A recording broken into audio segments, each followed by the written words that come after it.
For more analysis on the war in the Middle East, let's bring in ABC News national security and defense analyst and former Deputy Assistant Secretary of Defense for the Middle East, Mick Mulroy.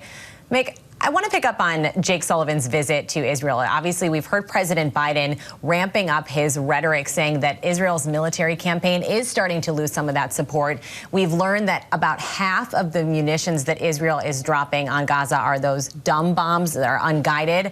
Can you provide a little bit of context about why Israel would be using those dumb bombs? Why not use guided missiles, especially amid some of this criticism, Mick?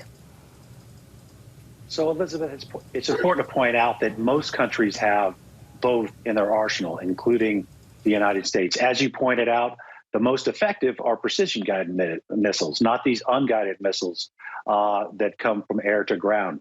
But they can be used in combat, and they can be used in urban combat.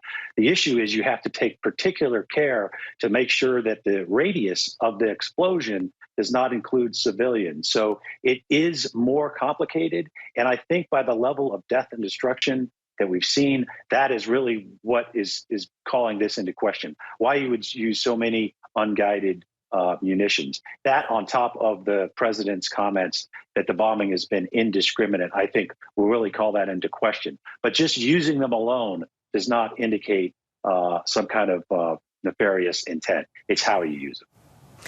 Given the criticism and President Biden's comments about indiscriminate bombing, what do you think Jake Sullivan is trying to accomplish with this face-to-face meeting in Tel Aviv?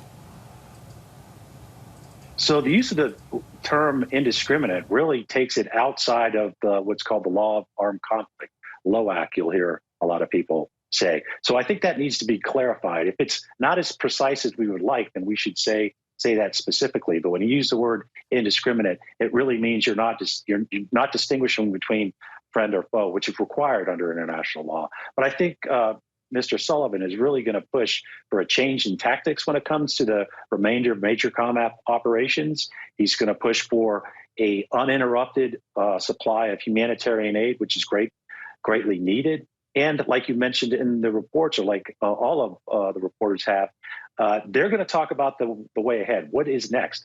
Most Israelis haven't been that interested in talking about that, but we need to now so we can prepare for it. Because unless we all want a long-term IDF occupation of Gaza, which I don't even think is in Israel's interest, we need to start planning for what would be the alternative. And that needs to start now.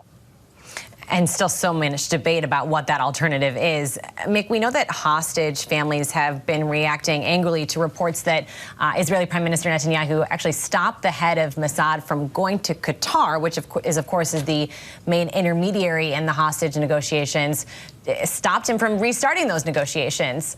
Why should Israel be putting a pause on those negotiations right now? What would be behind that?